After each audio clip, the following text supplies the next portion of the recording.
नमस्कार मित्रों, स्वागत है आपका हमारे YouTube चैनल हिंदी बाय सुशील तिवारी सर पर।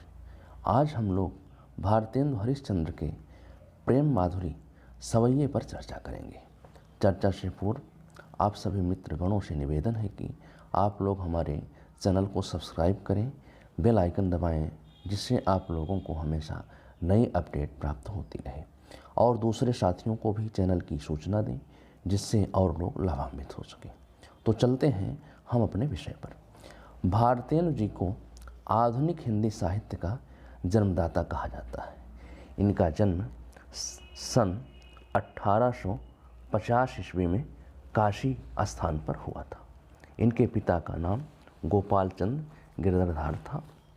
इनकी माता का नाम पार्वती देवी, इनकी पत्नी का नाम जो है मन्ना देवी था।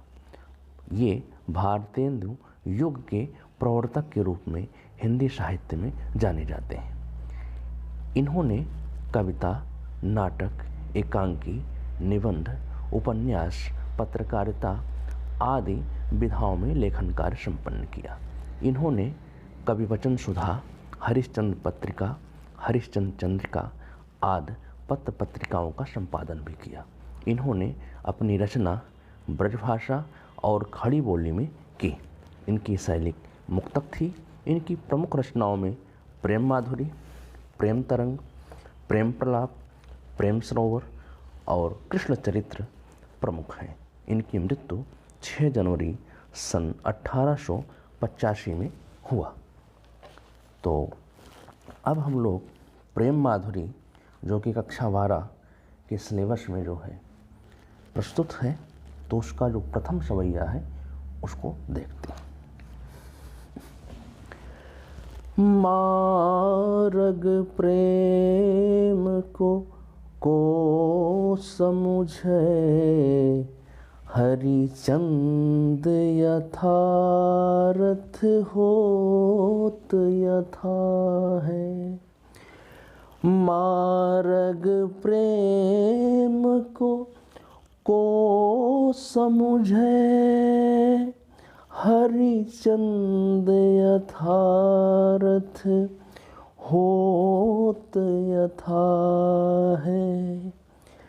लाभ कछु न पुकारन में, बद नाम ही होन की सारी कथा है।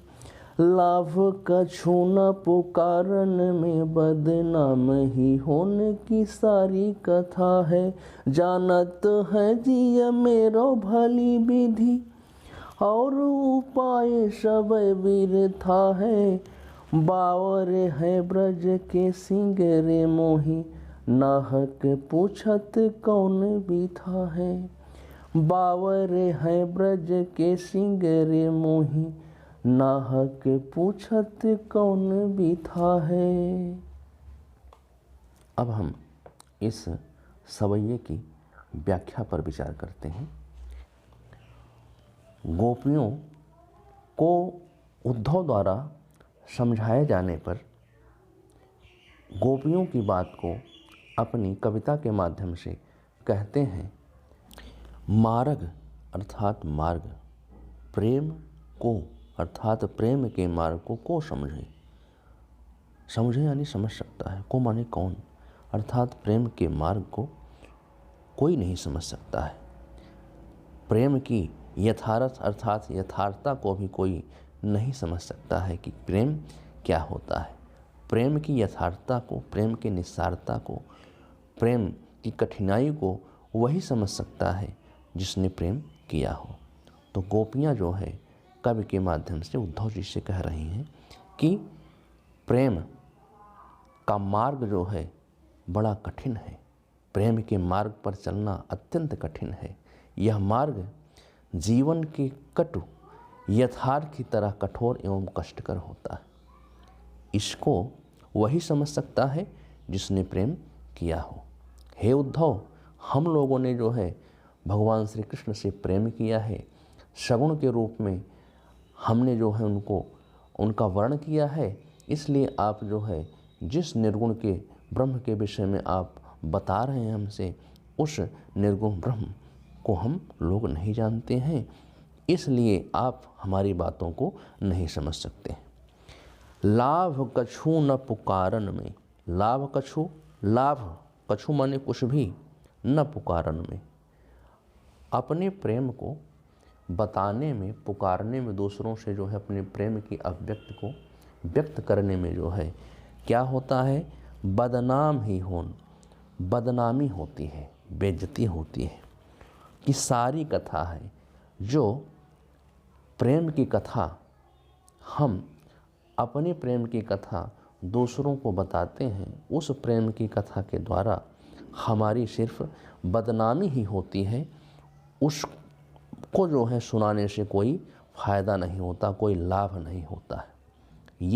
इस हृदयंगम प्रेम को यदि हम किसी दूसरे से व्यक्त करते हैं तो दूसरों को सुनाने से इसका कोई लाभ नहीं होता है, क्योंकि इससे प्रेम का व्यापार विस्तार हो जाएगा और एक से अधिक लोग इस बारे में जान जाएंगे और हमारी बदनामी होगी, बेइज्जती होगी, इसके अतिरिक्त कुछ नहीं होगा।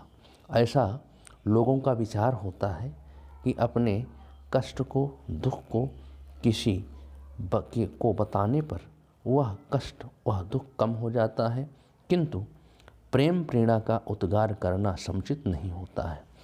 प्रेम को प्रेम करने वाला ही समझ सकता है और उस बात को दबाकर रख सकता है, दूसरा तो उसे फैलाने की में अपनी समझदारी समझता है, जिससे दूसरे व्यक्ति की निंदा होने लगती है। इसलिए अपने प्रेम की बात को किसी से नहीं कहनी चाहिए।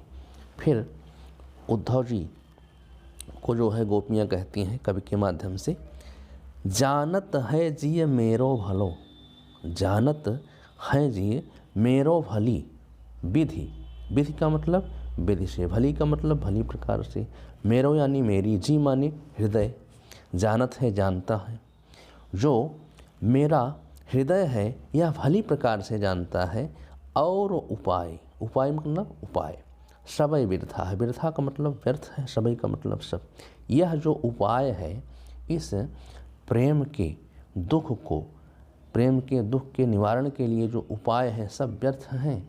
यह जो है मेरा हृदय भली प्रकार से जानता है, इसलिए जो है नायिका को भली भांति पता है कि इस प्रेम व्यथा से मुक्ति पाने के सभी उपाय व्यर्थ हैं, इसलिए इसे चुपचाप सहते रहना ही अच्छा है।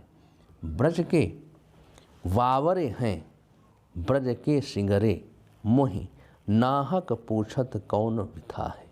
बावरे हैं, बावरे का मतलब होता है पागल, ब्रज के सिगरे, सिगरे का मतलब संपूर्ण जो लोग हैं, मोहि मुझे या मुझसे, नाहक व्यर्थ ही, पूछत यानी पूछते हैं, कौन बिथा है, बिथा का मतलब कष्ट, तकलीफ़, हमें कष्ट है फिर भी लोग पूछ रहे हैं हमको क्या कष्ट है, इसलिए जो है हमारे कष्ट को और दूना कर दे रहे हैं।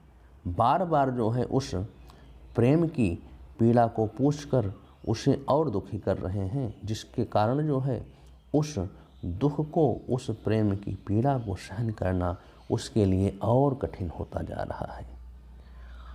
उसकी पीड़ा तो विरह है और विरह की पीड़ा का ह्रास, निदान जो है सिर्फ प्रीतम का मिलन ही हो सकता है। तो इसके अर्थ को एक बार फिर से स्पष्ट कर देते हैं कि नायिका अपनी सखी से कहती है कि प्रेम मार्ग पर चलना अत्यंत कठिन है, यह मार्ग जीवन के कट यथार्थ की तरह कठोर और कष्टकर होता है। इस हृदयंगत प्रेम को यदि किसी दूसरे से व्यक्त करते हैं तो दूसरों को सुनाने से इसका कोई लाभ नहीं होता है, क्योंकि इससे प्रेम व्यापार का विस्तार हो जाएगा और एक से अधिक लोग इस बारे में जान जाएंगे और हमारी बदनामी, बेइज्जती के अतिरिक्त और कुछ नहीं होगा।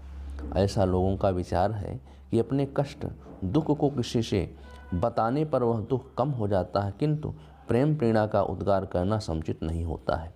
प्रेम को प्रेम करने वाला ही समझ सकता है और उस बात को दबा कर रख सकता है, दूसरा तो उसे फैलाने में ही अपनी समझदारी समझता है, जिससे दूसरे व्यक्ति की निंदा होने लगती है। इसलिए अपने प्रेम की बात को किसी से नहीं कहनी चाहिए। नायिका को भली भांति पता है कि इस प्रेम व्यथा से मुक्ति पाने के सभी उपाय व्यर्थ हैं, इसलिए इसे चुपचाप सहते रहना चाहिए और इसी को चुपचाप सही रहना ही जो है अच्छा है। ब्रज के सारे लोग तो पागल हो गए हैं, क्योंकि सब लोग उस नायिका के दुख को जानकर भी पूछते हैं कि तुम्हें क्या कष्ट है। बार बार उसकी प्रेम पीड़ा को पूछकर उसे और दुखी करते हैं, जिसके कारण उसका दुख और उस प्रेम की पीड़ा को सहन करना उसके लिए और कठिन और दूभर होता जा रहा है। उसकी पीड़ा तो विरह है और प्रीतम के मिलन के पश्चात ही उसकी पीड़ा का निदान संभव है। तो इस प्रकार से यह जो है व्याख्या हुई। अब हम लोग जो है संदर्भ पर चर्चा करते हैं। इस सवैये का जो संदर्भ होगा इस प्रकार होगा। प्रस्तुत पद्यांश हमारी पाठ्य पुस्तक हिंदी के पद्य खंड भाग से भारतेंदु हरिश्चंद्र के प्रेम माधुरी पाठ शीर्षक से लिया गया है, जिसके रचनाकार भारतेंदु हरिश्चंद्र जी हैं। इसका प्रसंग देखिए। प्रस्तुत पद के माध्यम से ब्रजबालाएँ प्रेम मार्ग पर चलने से होने वाली समस्याओं, निंदा और कष्ट के स्वरूप का वर्णन किया गया है। वर्णन करते हुए कवि कहते हैं कि यह प्रसंग हुआ। अब इसमें जो है काव्य सौष्ठव के रूप में सबसे पहले तो इसमें रस जो विप्रलम्भ श्रृंगार का वर्णन किया गया है, छंद सवैया है, अलंकार रूपक है, यमक है और गुण यहाँ पर जो है माधुरी, क्योंकि प्रेम का वर्णन किया गया है। शब्द शक्ति जो है लक्षणा है और इसकी जो भाषा है वह ब्रज है।